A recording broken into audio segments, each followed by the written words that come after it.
Hello and welcome to Shrewsbury Soccer Training YouTube channel. Today we will be looking at a couple of videos kind of outlining some goalkeepers, whether they're good, they're bad, they're pro, they're amateur. We're going to be going through TikTok and YouTube trying to find some of the most impressive and impressively bad goalkeepers.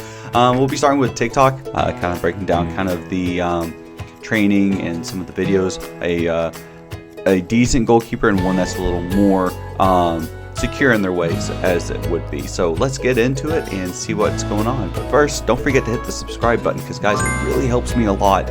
And if you don't mind, share it. It'd be great because honestly, trying to get a channel started on YouTube is probably the hardest thing. And I have posted a ton of content and training videos to FIFA, whole bunch of stuff. And also don't forget to subscribe to my Instagram and TikTok. Alright, so let's get into it. So the first person we're going to be looking at is Cal the Dragon. Now I've gone through a couple of his videos and kind of looked at his style, his overall physique as a goalkeeper. He does seem to be a bit shy in the goal. For instance, here's this. So these are good exercises to work on because you do need to really build up a lot of confidence going in for the ball, especially if you're going in at someone who's about to kick it, because you have to come with the acceptance that you may or may not get blasted in the face with the ball or completely make contact with the person who's shooting. So you have to be a little more confident. As he approaches, you can already tell his stature is a bit hesitant. He seems rather scared to approach the ball in this situation. It's not a bad thing, but at the same time, it does show that we need to be confident as a goalkeeper. And right now you can kind of tell his posture is a bit hesitant as he approaches. Right there, you see he's already dropping down. He's afraid. He knows what he needs to do, but he's afraid to do it. Comes in, doesn't get a good block on the ball, even though the guy's not shooting. So watch this. Right there, you see how he's kind of leaning to the side. He doesn't want to go in for this. He is not fully committed to the save. And even though you are just in training, you still need to have confidence that you're going to go in, you're going to make the save, and you're going to block it. You have to be aggressive with it. Right there, where he puts his hands out outstretched like that, you don't really want to do that. You don't want to come out like you're trying to catch the ball. You want to come in and you want to make sure that your body is protecting yourself, but also becoming a wall that's very difficult to get around, and that you're going to basically block and deflect. Right now, your hands are outstretched and your face is exposed. You're off balance to the side, coming in and down. So he's got more of a push to the ground, which is not good. Because when you push down like this, the ball can hit the ground and bounce back up and go over you. And of course, if it goes over you as a goalkeeper, the goal is behind you and it kind of goes in. Or if you pop it down like this, you're not able to fully get the ball away because it's going to bounce and become another 50-50 ball that you then have to jump up and save. So it's not bad. It's about building confidence, but right now I don't feel like he has the confidence to make these saves just yet. And yeah, so the next one. So here's another video that I've been watching, and I've been trying to figure out why he's working with such a small goal. So let's watch it. So I'm not too sure. So one of the biggest things that people need to remember is when you do these training exercises, you can't train in dangerous environments, in which this is. Even if it's for a joke, TikTok's not worth it. It really isn't. You've got loose gravel rocks here, loose rocks, not gravel, I'm sorry. You have loose rocks, and then of course marble stone patio kind of thing. And as he goes down, you know, right here, even though it's a joke, easily cause injury right there where my cursor is. You twist your ankle, you're putting all this weight here, and that can also cause injuries as well. He is trying to keep eyes on the ball, which he does well, and hand outstretched, but it's a small goal. There's no real difficulty here on scoring. And of course, he's got another one where he is jumping from a better angle, so less danger, but the problem is the same issue. One, small goal. Two, as he outstretches, he's got a really weird explosive lunge to the ball. Here, watch this. He's up, and you see how he's falling face first down, arms into the ground.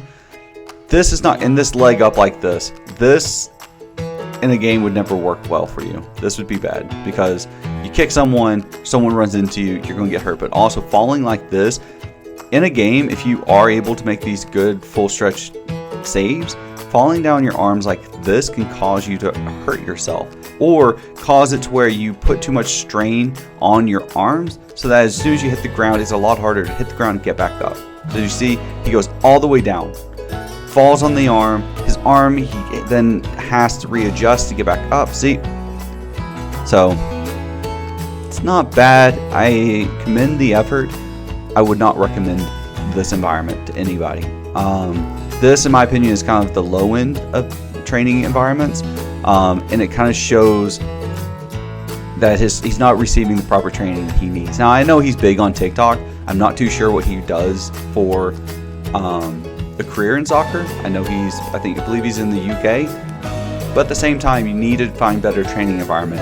You should never train in this style environment, even for TikTok clout. It's just not worth it. And I tell people, if you have the dreams of going professional, you should train professionally, or in your sense, what will help you train in the most professional way possible. This is not it. So next we're going to be looking at Modern Goalkeeper. Now, Modern Goalkeeper definitely has a much better setup. He clearly plays for a better team, or an academy team. He is also able to get the proper training equipment. So you can tell kind of by his videos, and the people he's working with, the gloves that he's using, and overall his fields. Even though they might not be the best, as you can tell they're well used, they're still better goal keeping training environments. So let's look at a couple of his videos. Okay, so this is a great training exercise. The reason why is because you're working on that, you hit the ground, you're up, down, catch. And as a goalkeeper, these are things that you will be working with consistently, because it's not all about making the first save, it's about making the second. And if you can't make the second save, you basically put a lot of effort for nothing. But it's good as he's over, constantly keeping his eyes forward.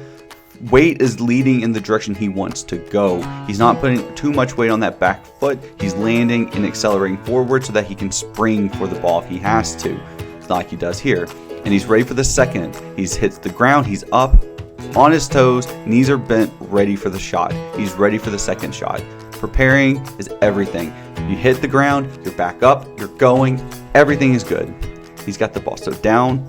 So the roll obviously is important, because in some instances you will hit the ground and you'll need a roll. Because like we saw with Cal the Dragon, we don't want to hit the ground and crumple down on that arm. We want to be able to hit it, roll, get back up, all within a second. Because you never know when that second shot is coming, so you need to be able to react between, under, around people as much as possible, so that you're able to save the first as well as the second, third, or fourth shot. So this is a style of training that will really help elevate goalkeepers, and it also builds strength and reaction time. I really love these. It's a great obstacle course for a goalkeeper. Up, see, over, saves, and he falls on the arms. Let's see if I can get to it. So there, he hits it, but he's going down to push himself up with both arms, not just one. So down, up, save, here. So he's making the save, pops it over, hits, but as he goes down, he's preparing with both arms to push himself up. He's not falling on the arm, crumpling the arm, and then slowly getting up. You want to make sure that you hit the ground, you get back up, and you want to basically distribute your weight between both arms if you can, so that it's easier to get up and you're not exhausting one arm and you're using the other one to support. So here's another training video. I love these little games because they do work on speed and agility, and as a goalkeeper you really need to have it. But you also need to have the skill of just being able to pass the ball and be accurate with your passes. So he comes in, hits it, but the idea is you have to have one ball on one side and of course 2 goals. And the idea behind this is not just about how many goals can you score or how many you can save. It's about getting around the goal as quickly as possible and getting into position to save, and being able to get around the goal to make the save if possible. So it's nice. I do like these games. They're fun. They're a good cardio workout for players. So whenever you guys are saying, oh, I hate ladders, this is a ladder essentially. It isn't a ladder. Whether it's your traditional, building ladder where you got 1 point, 2nd point, 3rd point, 4th point, or you doing something like this, it's all the same. It really is. But this adds a little more exciting, aspect to it. It works on your cardio, your focus, and of course your touches on the ball. So as you get around, makes the save, gets around, doesn't make it quick enough, ball goes in. So I like these. It's a good way of masking cardio workouts so that they have fun, they work on all the things they need to, their saves, their agility, their passes, etc. Because goalkeepers need to have it, and as you'll see in one of our later videos, goalkeepers need to have a good touch just as much as a field player does. Alright, so here is one more thing that I wanted to point out. So for some of you inspiring goalkeepers, this rebounder that he is using is affordable. And you don't have to buy a nice brand name one. Heck, you could probably go to your hardware store and buy one. But using a deflection tool like this is good because even though you do have some control of where the ball is going to go, it could still have different force and momentum behind it, but it can also hit differently and pop off, and you have to be able to react to it. And also, as this ball comes over, instead of just ripping a shot which is completely uncontrolled, so if he's trying to actually head the ball or kick it or whatever, it becomes a little more difficult. With this, it's a redirection where the goalkeeper has to react to the redirection because he needs to be chasing the ball. So if you'll watch him, so one thing that he should be doing is he should watch this guy watch the ball as it hits the rebounder, then react to it. That's the only thing that I don't like about this exercise, is that he's not watching the ball the entire time. He's watching this guy. Bad habit in my opinion. But that's my opinion. That may just be the clip. But at the same time, these rebounders are great because they make it to where you have more accuracy. And it helps the goalkeeper when you're more accurate with it. So to segue into that idea of saving the ball off of a rebounder from training, here's a good example of why that's going to help you in a game. Now, if you watch the goalkeeper, the ball's going to come across, it's going to be redirected into the goal, and the goalie's there to save it. This is a fantastic save. So let's watch this. So cross is coming in. I'm sorry for the little bit of, I don't know why it looks like it looks cool, but still. Ball's coming in, headed, and it's rebounded. So this is where that rebound really comes into play, because now this is like the rebounder guy in the training. Redirects the ball, goalkeeper's there, and he shifted his weight enough to pop that ball right over the top of the net. Beautiful save. And once again, ball's in, redirect. And you never know where that ball's going to be redirected. Down.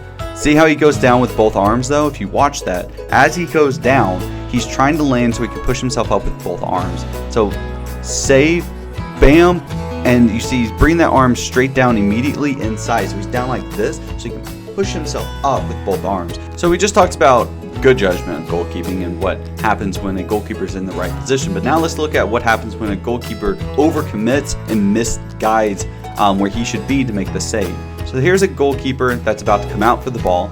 I have no idea what this is about. But here, this ball's played through. Goalkeeper's so far out, tries to head the ball, and it completely just goes right over him. Easy goal. So when you go for the ball like this and you're outside your box, you're not as well protected as if you were inside your box. So you have to be careful when you go out like this. This guy is well outside his box. That's at least 10 yards away from the 18. So he's about, pretty well out. And he tries to go for this header. And this is the reason why I always tell my goalkeepers you need to be just as effective with headers, passes, shots, everything else, because you never know when you're going to have to actually execute those skill moves. So, those techniques. So the ball comes in, bounces, he's already misjudged it. Try to jump for it and has no height whatsoever. Ball bounces off the top of his head, guy's scot-free, even takes out his own defender in the process and gets scored on. Easy goal. Okay, so let's talk about reaction time with goalkeepers and why it's important to always work on sometimes having blind spots when you're training so that you're able to react in an instant, not just waiting for the shot to happen. You're actually waiting till you see the ball, because sometimes you have defenders in your way and you have opponents in your way, and you have to be able to act really quickly. So here's an example of good reason to work on those reaction times, like that little mini game that we looked at, why it's important to get around, work on agility, work on reaction speed, and everything else. So as we'll see, the ball is in the front of the goal. The defender is easily in front of the goalkeeper and the guy that's going to be shooting the ball. So we have to really look at how that works out, because he's going to shoot. Goalkeeper has an idea of where the ball is. He can kind of see where it's at. But the problem is, of course, he's got the defender trying to put his body in front of it, and he's wide, so that when the ball is shot, he's able to react to the ball, not to the player that's shooting it. So sometimes it's all about reacting to that player's. It's all about reacting to where the ball's going as quickly as possible. And easily makes this safe. Down, falls on the arm to brace himself so that he can get up quickly. So down, arms down right here. As you see, he's down, still outstretched, and he pushes himself up with this arm. He just saved, so he just took an impact with it, with both hitting the ground and the ball hitting it. So he's using this arm to push himself up so he doesn't exhaust himself too quickly. Balls, bam. And that's one of the reasons why we always want to work on those, push-up kind of drills, the ones where you jump over, you're rolling, you're pushing stuff up, you're making the first save, the second save, is because you need to be able to get used to that high-intensity training. You hit the ground, you roll, you jump up, you save it. Ball is knocked away, second ball's coming, bam, boom. You're basically getting hit and back up. You have to be a person who can take a hit. If you can't take a hit as a goalkeeper, it's going to be very difficult to make a lot of saves in rapid succession. Alright, so now we're going to end on a funny blooper that a goalkeeper had, and why it's very important that goalkeepers need to value skill moves, dribbling, passing, everything. Because if you can't play in the field, you're going to have a hard time at the goal, and here's an example why. Goalkeeper receives the pass back from a teammate. Obviously can't pick up the ball, so he's trying to beat this oncoming pressure. So guy comes out, first problem, he pushes the ball too far in. So now he is already being shut down to go back out to this guy who's wide open. This guy is forcefully pushing him to make the mistake to try and send the ball out. But the biggest problem is if he deflects it, you've got one guy here, you've got one guy here, and he's made a very, very bad mistake to begin with. Back up to here. We'll see that he's received the ball probably from this guy. Oncoming pressure, goalkeeper sees him, takes a touch. Now he's taken his eye off the ball. He's not even behind the ball, he's beside it and already looking downfield. This guy's doing instant pressure on the goalkeeper and already he's tried to make the shot, which is bad, tries to do a skill move and utterly messes it up. And it's an easy goal for the striker once again, and it goes in. Problem is, took his eye off the ball, put it into the worst possible position. When we say don't play the ball to the middle, we literally mean never play the ball to the middle for any reason whatsoever, especially when there's oncoming pressure. He should have sent this ball flying immediately instead of just holding on to it. He should have sent it downfield because they had them shut down. If you look at this picture, marked, he's marked, he's marked. The only guy that's open is over here, but the problem is he lost that option when he decided to play around with it right in front of the goal. Should have released it with 1-2 touch. Shouldn't have tried to be fancy with it. Guy comes in, reads it, easily taps it into the goal. Anyways, guys, thank you so much. That is the video for today. Please be sure to hit the like, share, and subscribe button. Follow me on TikTok at Coach_Ryan.